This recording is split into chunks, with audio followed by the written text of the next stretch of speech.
sa seguridad. Dapat yan talaga automatic iniimbestigahan yan.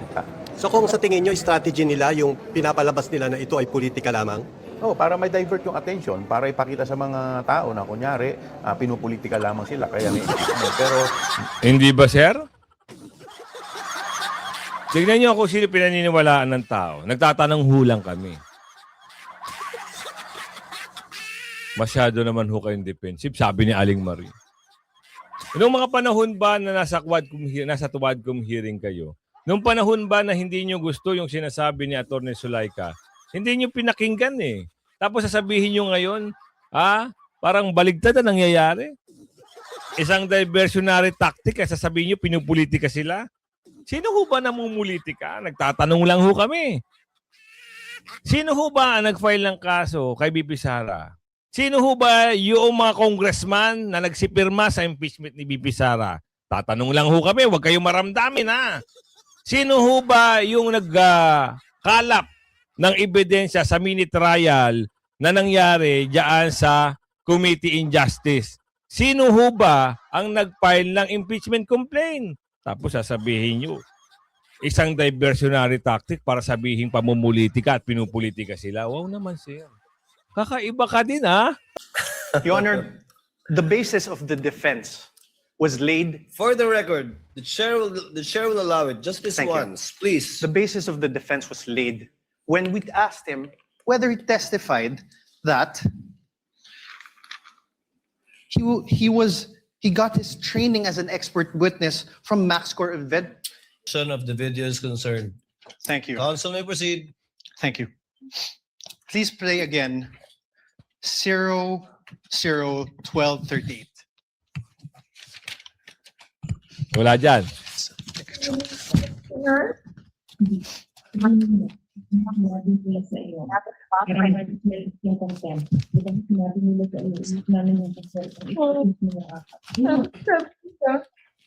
Yun ang punto rito kung nag-iimbestiga tong witness nila. Sinuspend po ng Chairman Chua yung session. Tapos, Alakachua. nung sinight po ako ni Congressman Castro in contempt, then after that, nag-rule sila.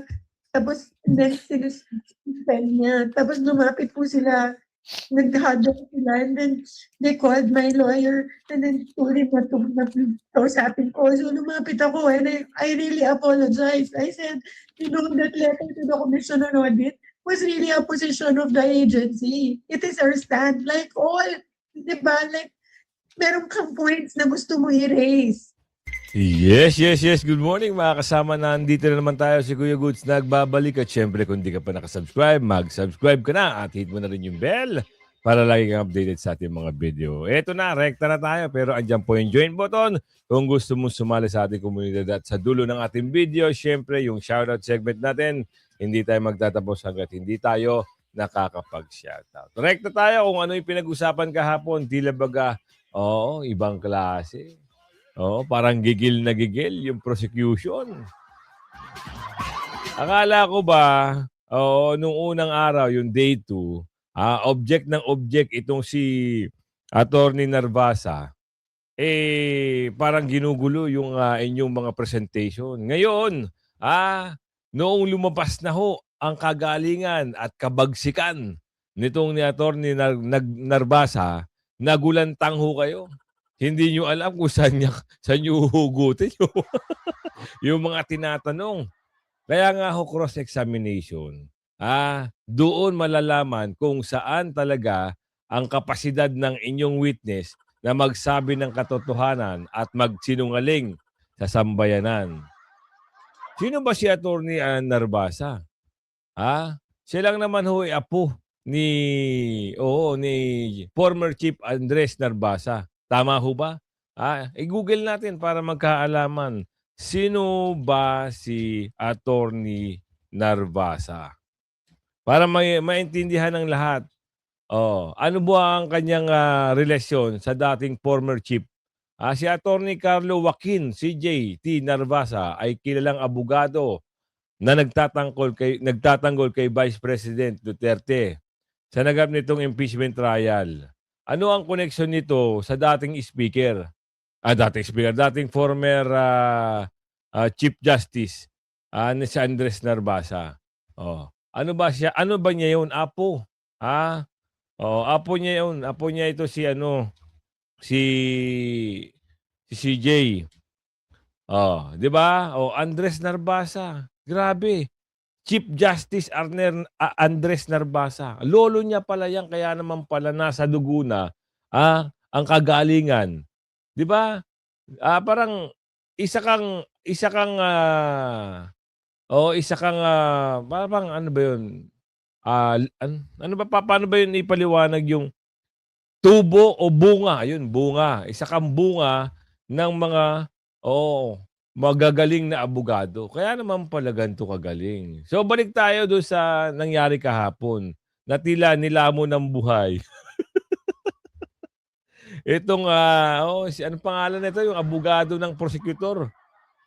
Yung prosecutor counsel. Tila nilamon sila ng buhay. At dahil diyan, nakikita niyo parang gigil na mama at gusto nang lumapit doon sa witness at bulungan na lang tila gusto nang bulungan daw di amano kung ano yung sasagot. Ito yung sinasabi natin. Iba ho, pag may kumpas ng mata at pag may kumpas ng mga, alam mo yun, may mga sign language, sa note nakikita ang sagot. Dito ho, wala siyang note dito. Sa pinakita ni Atty. CJ Narbasa, makikita nyo, malalaman nyo kung paano ang galing ng isang abogado. Tama? And honesty as the foundation of the company. It envisions to evolve into excellence amidst the competitive pace of information technology. You see that, sir? Ito, dito yung sinasabi niya nag-training siya.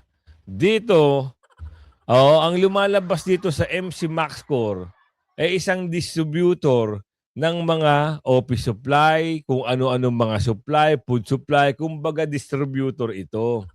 Ngayon, pinapalabas ng kampo nito ni, anong pangalan, abogado, taga Leyte daw. Leyte ba o Cebu? Dito raw ho nag-training ng forensic expert. Nung hinanapan na ho siya ng mga senatorial judges, kung meron ka bang certificate, nawindang na ho yung mama. Ilang weeks ka nag-aral dito? 2 weeks, expert ka na. Wow, kagaling.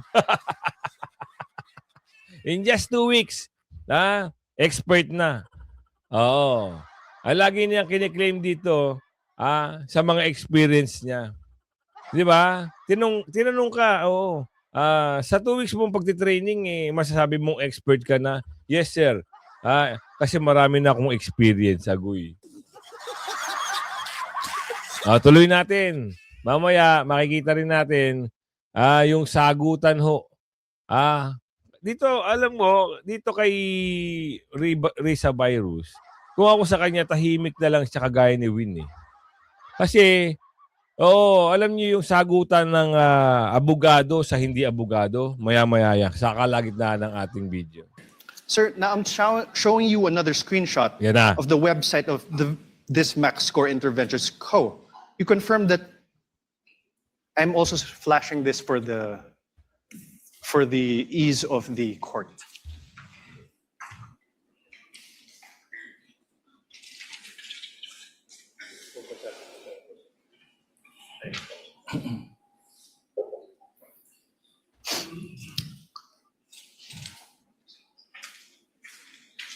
Kinakabahan na si...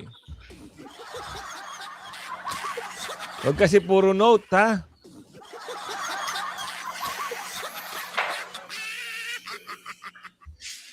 Yan na yung sasabi natin. Sir, At this point, Your Honor, please, allowed. The prosecution is allowed. Counsel for the prosecutor is recognized. Your Honor, not by way of an objection, but a manifestation, Your Honor, please. Your Honor, this is... Wait.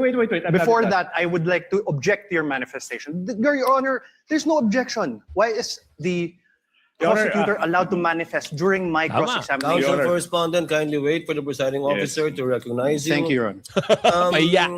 What is the desire of the counsel for the prosecutors to I make a would what? like to put into record the simple fact, Your Honor, please, that basis has not yet been laid as to the presentation of these documents. He presented an articles of partnership. Hayaan mo mag-present ang defense. 'Di ba? Dito malalaman kung nagsisinungaling ang iyong kliyente. O ibalik natin. Doon sa grave threat na sinasabi. O sino ang nagsampa ngayon ng kaso? Anak ka ng bugi ang lumabas yung kliyente nyo. At yung grupo ng kliyente nyo. Ang tanong doon, ang panggulo ba ay nagsumite ng kanilang affidavit? O yung asawa ba ng panggulo ay nagsumite ng affidavit? O yung pinsan ba ng panggulo ay nagsumite ng affidavit? Ang sagot, puro no. Saan ka makakita nun? Hindi lang yun. Tinanong ba, inutusan ba kayo ng pangulo? Hindi. Nagpunta ba sila doon? Hindi. O di kayo lang gumawa ng istorya nyo at meron pa mamabanggit dito. Mayroon pa dito. Alam nyo kung sino ang mga nito? Yung mga nagpa-contempt kay Attorney Lopez. Sa pool kayo dyan. Kaya ngayon, todo depensa ngayon. Yung congressman ng Maynila, naku ka, nababanggit ka na dito. Sa pool ka dito ngayon. Hindi pa ang gulo. Sino? Sino nag-utos? Bakit nabanggit dito ni Attorney Zulaika? Maya-maya yan. Abangan natin. Tuloy natin to. And screenshots of websites without saying who took these screenshots or who, from where did the defense get the articles of partnership. That is only by way of manifestation. No need for the court to rule on that, Your Honor, please. Noted. Earlier ruling of the presiding officer stands. Counsel may proceed. Your Honor, may I respond? No Sige. need, counsel. It was not an objection. Please proceed with your cross. Thank you, Your Honor. Sayang. May I also state a manifestation, Your Honor? Your Honor, the basis of the defense was laid. For the record, the chair will allow it just this Thank you. once, please. The basis of the defense was laid when we asked him whether he testified that he got his training as an expert witness from MaxCore Inver Ventures. Yun yung Counsel, kiniklaim please niya proceed. in just 2 Thank you, weeks. Sir, could you take a look at this? Under the words "our products," the products seen there are office supplies and equipment, ICT equipment, software and hardware, investigative equipment, hardware and software, emergency response software, and CCTVs. Do you see that? Yes. Thank you. Mr. Calilong, are you a lawyer? No, sir. Aray. Yesterday, you testified that you signed the affidavit of investigation dated February 10, 2025. Yes, sir. Your Honor, may I request a copy from the prosecution? I think it is Exhibit P-4-3 in series. P-4- 3 series. Sundan Your lang Honor, natin please, to. Tingnan nyo. Buko sila. Manifestation.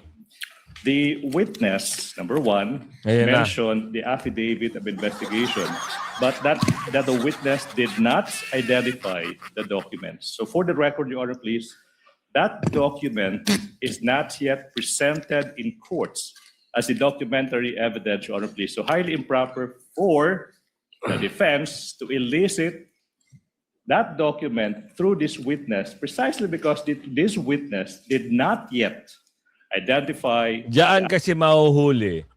Diyan sa evidence na yan. Kung yung witness nyo ay nagsasabi ng totoo. Booking, di ba? Yung witness nyo na booking. Di ba? Oo, ikaw nga, sasabihin ko sa inyo. Magiging eksperto ka ba in just 2 weeks na training? Hindi. Di ba? Hindi mo pwedeng i-claim yung sarili mo na ikaw ay eksperto na at ikaw ay isang magaling na na makakakuha ka lang ng 2 weeks training. Kaya ngayon, itong mga prosecution, nag-iisip-isip na ho kung paano nila ngayon sasagutin tong nabigay na presentation ng defense. Magaling, di ba? Nakakakuha kagad sila ng puntos. Kaya nung pinagtatanong sila kahapon, Tila baga, alam niyo yun, nanginginig na ho sa takot. Dahil dito sa pag-uusap dito, hinanapan siya ng butas, talaga mang tugmang-tugma kung ano yung mga, yung mga lalabas sa ebidensya at lalabas sa mga, nagagawang trial na ito. Manorin Can niyo. you please go to 001238? Correctional.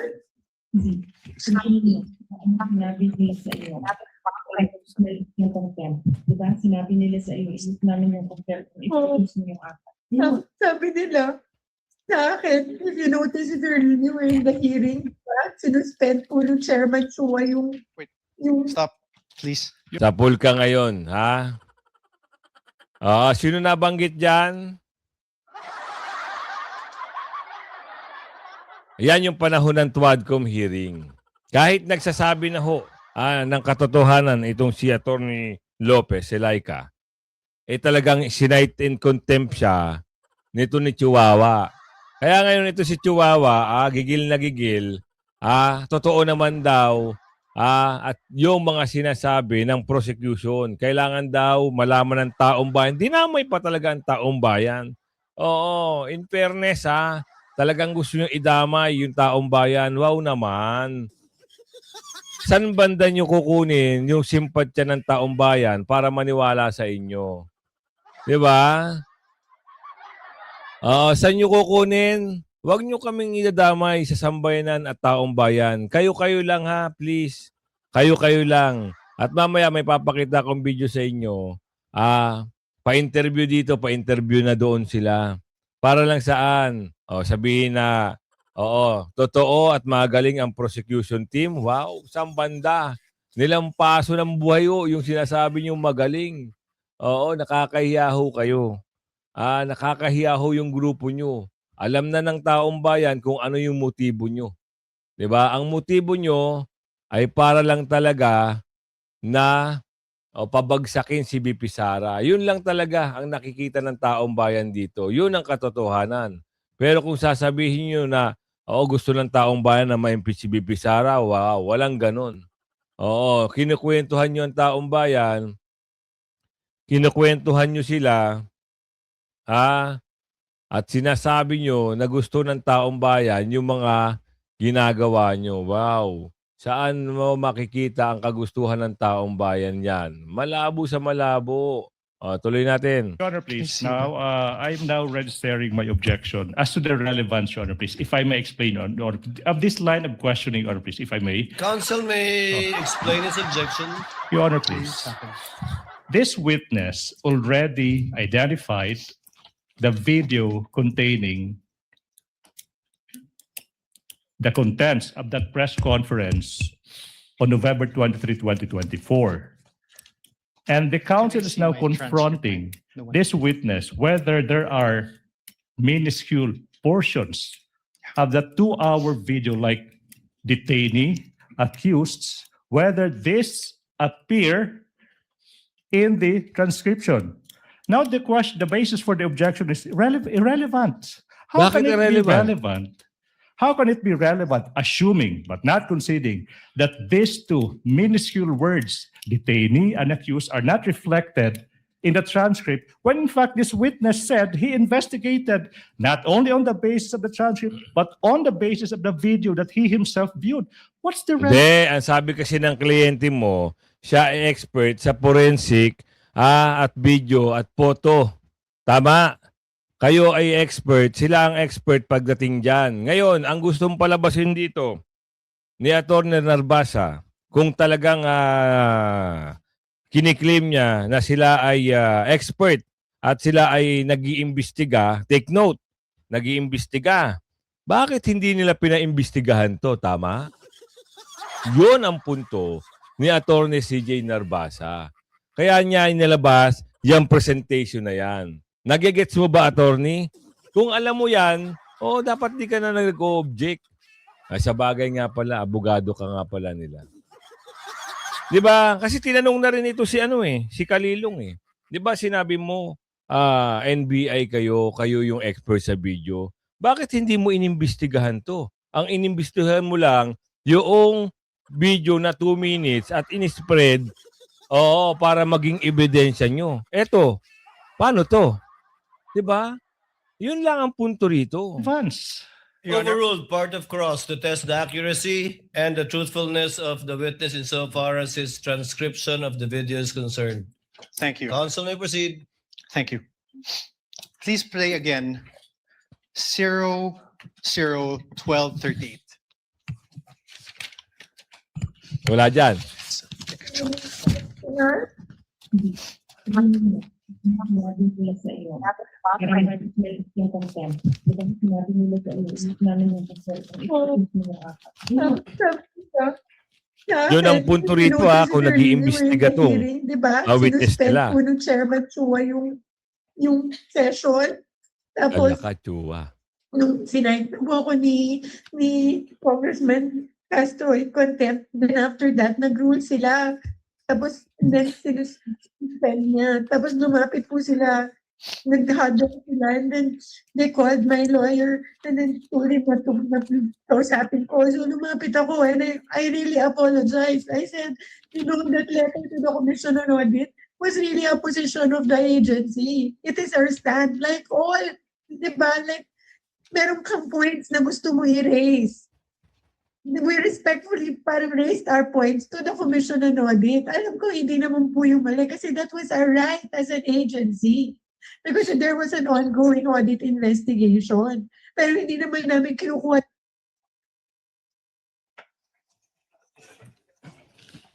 Yun ang punto rito ni Atty. Narbasa. Kaya niya yung presentation ipinakita kung hanggang saan magsasabi ng katotohanan itong witness. Kasi ang kiniklaim nila, kami po ang nag-iimbestiga. Kami po ay nagpo-forensic kung totoo ba yan. Bakit hindi mo nga inimbestigahan to?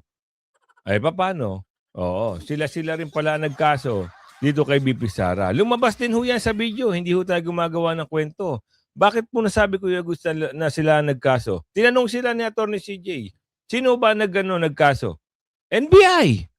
Oh. Ngayon, tanong pa ng isang senatorial judges, kung hindi ba magkakaso at pupunta at magpapile ng kaso itong presidente o panggulo nyo at itong asawa at pinsan, kayo ho ba ay may karapatan na kayo mismo ang magkaso? Di, sinagot din niya, oo. Sino ang nag-utos niyan? Yan ang tanong. Ngayon, ito, may lumalabas na pangalan, taga Maynila. Nasasama sa video. Ngayon, yung taga Maynila ngayon, yun ang aalamin natin kung ano sagot niya mamaya. Narinig Did mo? you hear the Vice President speaking?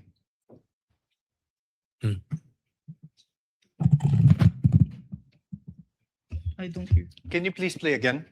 Kita nyo? Kung kayo investigador, kayo ho ang nagpa-forensic, eksperto kayo. Yung sinasabing yung 2 weeks na expert, lead senior, senior daw siya, di ba? Sabi doon sa video. Kung kayo ho ay eksperto sa video, bakit hindi nyo nabosesan si BP Sara? Sablay na naman. Di ba? Isang patunay talaga na ito na hindi sila eksperto sa video, kundi ginrab lang yung video na 2 minutes, in-spread out, kumalat, at pinagawang ebidensya as a threat sa panggulo. Tinanong din siya ni Senator Robin. Ano sabi ni Senator Robin?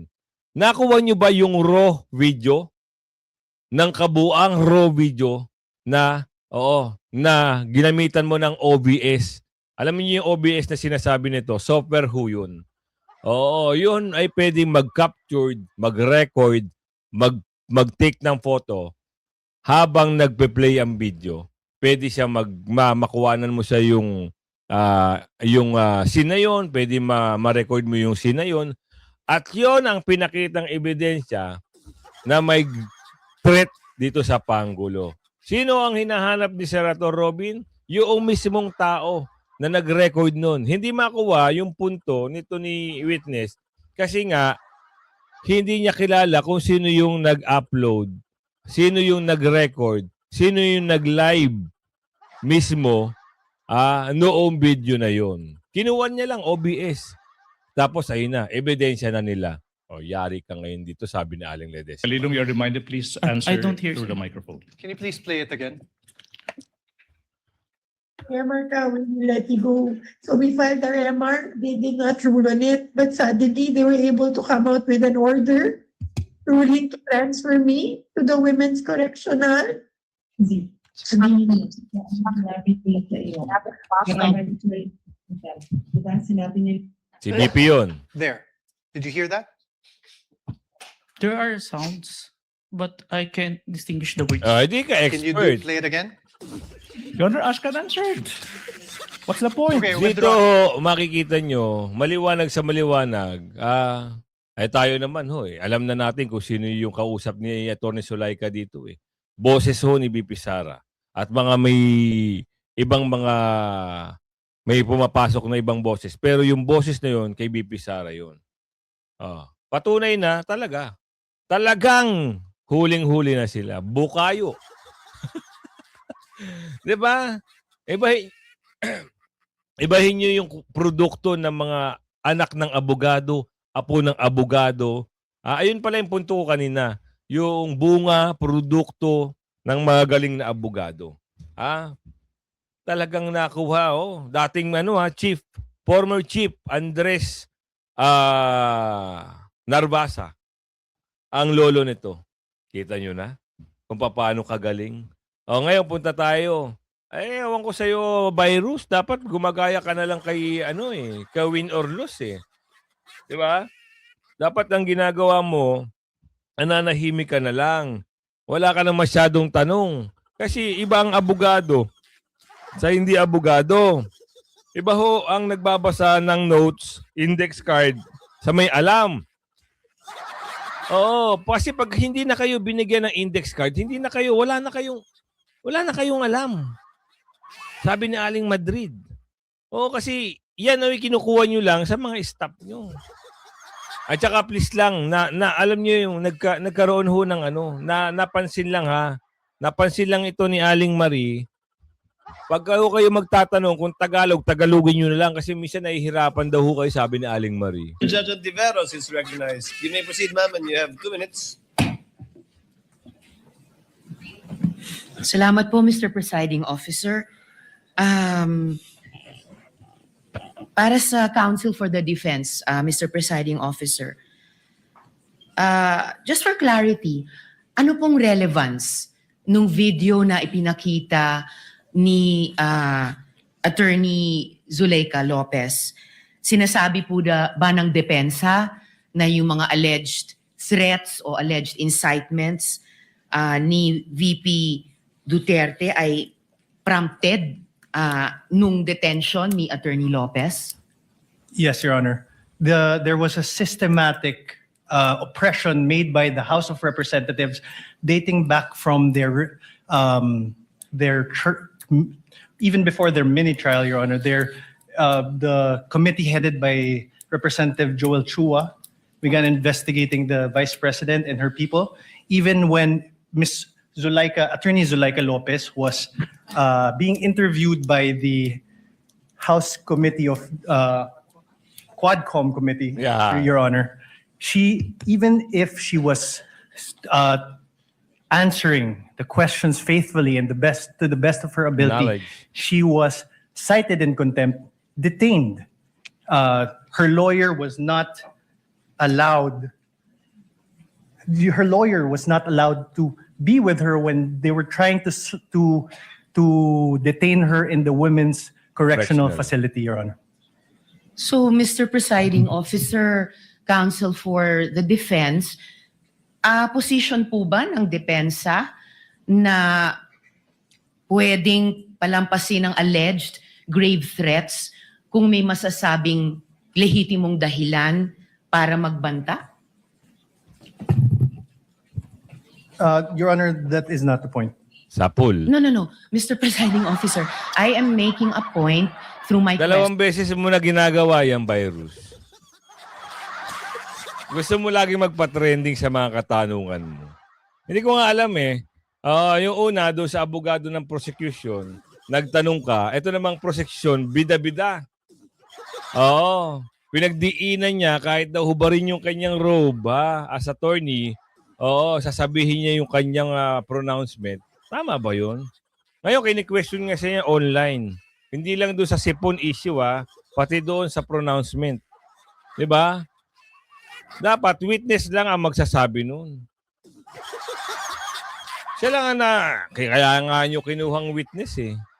Diba? Siya ang magpapatunay. Hindi nyo pwedeng patunayan as a lawyer, na kayo mismo sa bunganga nila. Bunganga ng prosecution na ito, yung abogado ni si BP Sara raw, gusto nilang i-establish sabi niya, the prosecutor is establishing that the Vice President should be removal from the office and impeach. Ayun ang pagkakasabi. Diba? Bakit mo sasabihin yun sa napakaraming tao? Wow naman. Kagarabe. And I am asking the good counsel for the defense dahil sinabi nila there was a systematic oppression that yes, yan po ang nag-prompt nung alleged grave threats and alleged incitements ng Vice President na prompt po ng detention ni Attorney Lopez na kanyang inilarawan sa ipinakitang video kanina. Kaya itinatanong ko kung yan ba ang posisyon ng depensa na pwedeng okay lang or pwedeng tanggapin ang grave threats kung may masasabing lehitimong dahilan para magbanta. Yes, Your Honor. Before counsel Yes, for Mr. Presiding responded answers, although he already answered in the affirmative, Your Honor, I was just referring to before. we'd like to remind senator judges to be cautious in making counsels for either party make conclusions of law and fact instead of presenting evidence through a witness they will present or through direct, cross, redirect, or recross. Because if nagtataka tayo he answers, Alam niyo Senator bakit? Judge Ontiveros, Bakit niya tatanungin yung counsel? Dapat, dinirekta niya i-cross-examine yung tanong niya doon sa witness. Parang ang kini-question dito ni Virus, tinatanong niya dito, pwede bang masabing grave threat itong ginawa yung pronouncement ni BP Sara? Bakit yung abogado ang tinanong niyo? Yung witness dapat, kung siya ang magpapatunay, siya ang tanongin nyo. Tama yung sinabi ni Chis Escudero ni Mamang Quezon. that would effectively place on record a conclusion of fact and law, not drawn from a witness, which they can very well do so during their closing remarks. And when I allow him to speak by way of repartee to the peroration yesterday and discussion yesterday by counsel for the prosecution. But other than that, as agreed with some of the senator judges, we would try to limit the answers of the counsels for the parties. With your indulgence, Senator Judge Ontiveros, please. I submit, Apol. Mr. Presiding Officer, may I just in closing make of record that I also appreciated and also submitted to the ruling of the presiding officer yesterday because I appreciated that it partook of the history of impeachment proceedings in this court. Pinag-aralan ko rin po ng maigi ang mga nakaraang mga impeachment trials at di hamak na pati noon naging liberal ang pagpapahintulot nila sa mga katanungan ng mga senator judges para lang mas maliwanagan ang iba't ibang punto. So I again thank the good presiding officer and again... Ay, nako. Punta tayo doon sa katanungan na eksperto na ba at kung saan-saan ba nag-aral itong witness na si, ang pangalan nito, Kalilong. Nagtanong ito, ang mamang ito, si Wow, Dagat. Ano-ano ba ang mga training mo? Witness sa usapin ng digital technology, cybersecurity, online training. Meron ba? Yes, Your Honor. Anong mga ito? I mentioned that I have a training in Certified Computer Hacking Forensic Investigator. Nako, I have a hacker training pala in Computer Forensic, Mobile Forensic, and photo and video authentication training. I'm also training Photo and video authentication training. Expert ha? Forensic. Ibig sabihin, magagaling to, eksperto. Bakit nung pinakitaan siya ng video ni BP Sara, ni Atty. Zulaika, yung boses ni BP Sara, hindi niya ma-recognize. Puntos na naman ito sa depensa. 'Di ba? Kaya nga pinakita yung video na 'yon. Gustong patunayan mo sa depensa. Oo. Na alam mo yung trabahong pinasok mo kasi sabi mo eksperto ka, investigador ka. Patunayan mo sa harap ng bulwagang ito, sa hukumang ito, na makikita mo maririnig mo yung tanong ko. Andyan ba, nagsalita ba si BP Sara dito? Ang sagot niya, in a cybercrime investigation. We also undergone a 480 hours training on cybersecurity and a training before we start the bureau. We have undergone the NBI Academy, which teach us all the aspects in investigation, sir. Paul, teach us all aspects in investigation. Yun lang. Malinaw na malinaw yun. Teach us the all aspect in investigation. So kung papasok yung pag-iimbestiga doon sa present ni attorney, masasabi niya bang eksperto na ang mama ito? At siya ba ay talagang magaling mag-imbestiga? Kung hindi niya iniimbestigahan yun at wala silang kagustuhang imbestiga, nagtatanong lang ho kami. Bakit yung sa 2 minutes video na imbestigahan nila na meron threat daw? And siguro last question, ang training na ito puro local ba o meron ding training sa ibang bansa? I have an international, sir, recently. Ano yan? It's a training in Strasbourg. Okay. The name of training is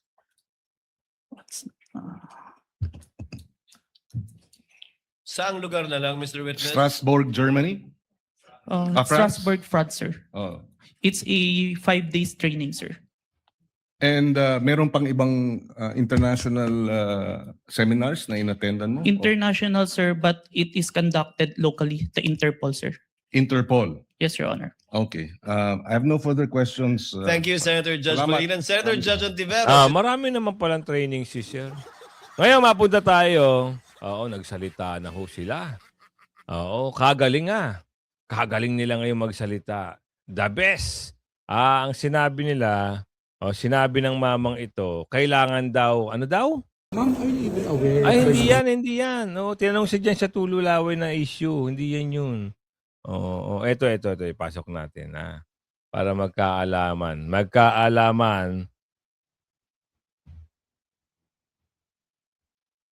Bakit ito?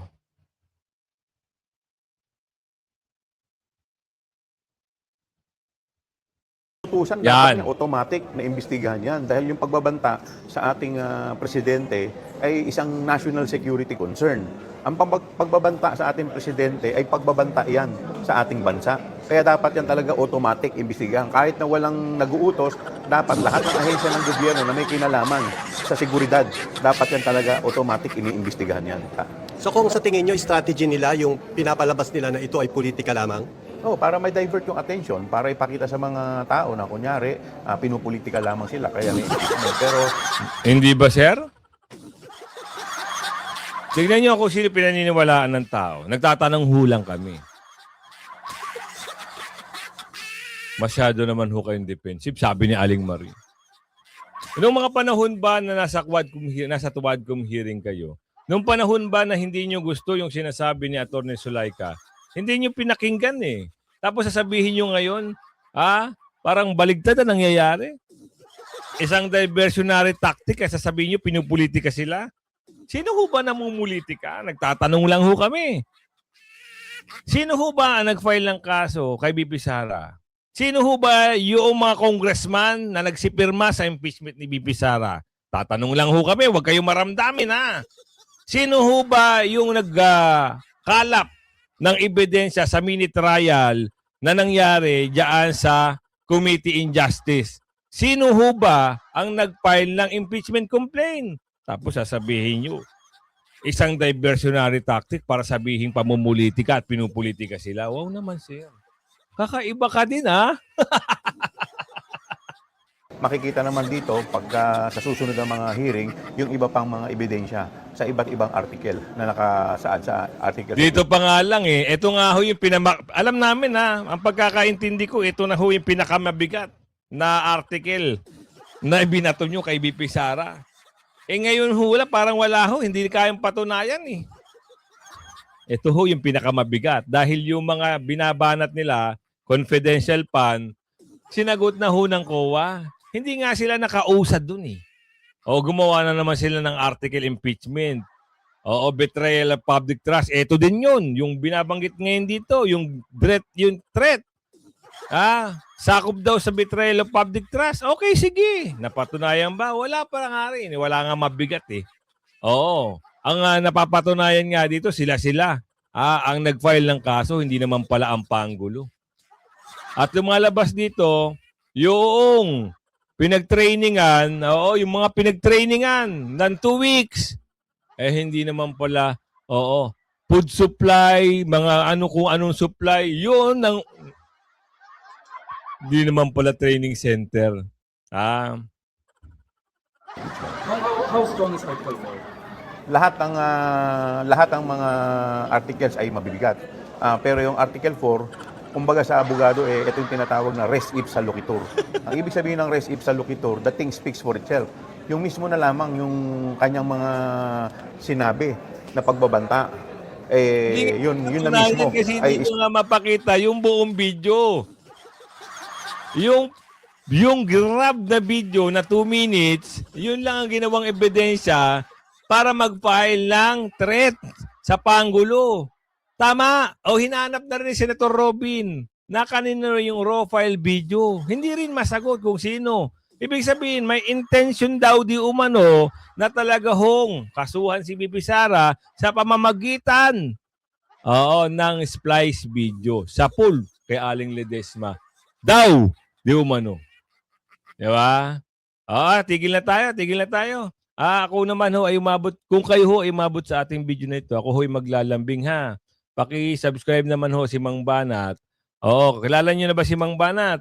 Tulungan natin ha. Magaling naman ito eh. Kaya panoorin niyo. Kahit kayo inaantok na, panoorin niyo pa rin. Sayang naman eh. Magaling ho yung ayan yung kanyang channel Mang Banat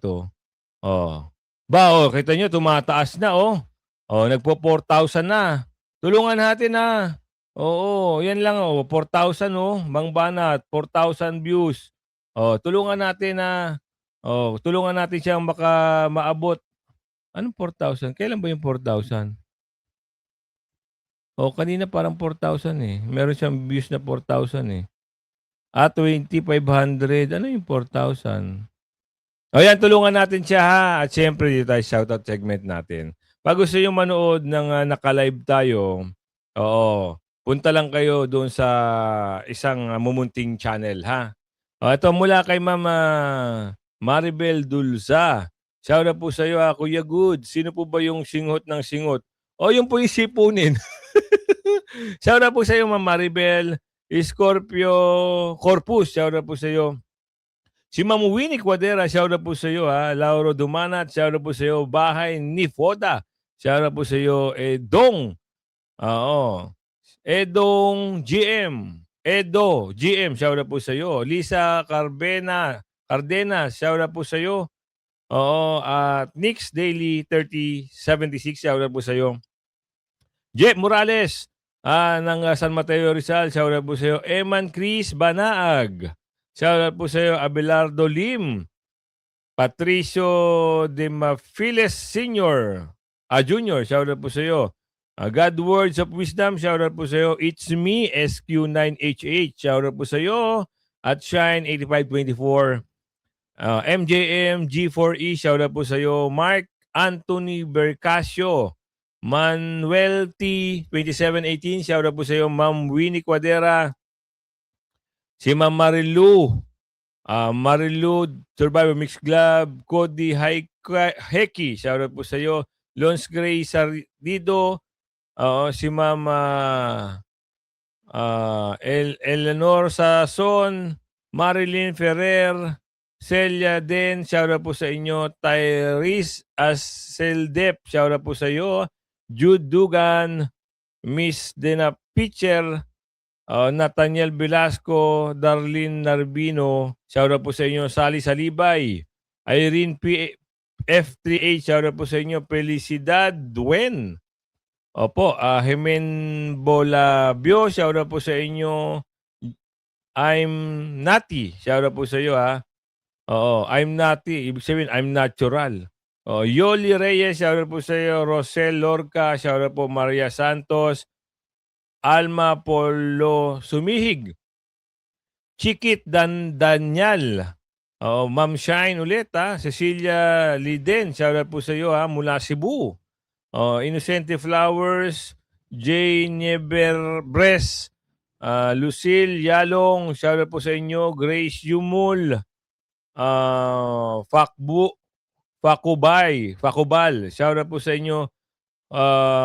Julito Pestañas, Note, Dali, Amalia Regroso, Lomabilio, Molly Priest, shoutout po sa inyo. Sally Salibay, Annie Wellness, Dolores Daroca, Erlinde Mendez, Nilo Payaron, Joji Juarez, Remedios Ocampo, Ninita Humapit, Ami Doleño, Danilo Lagunya, shoutout po sa inyo muli.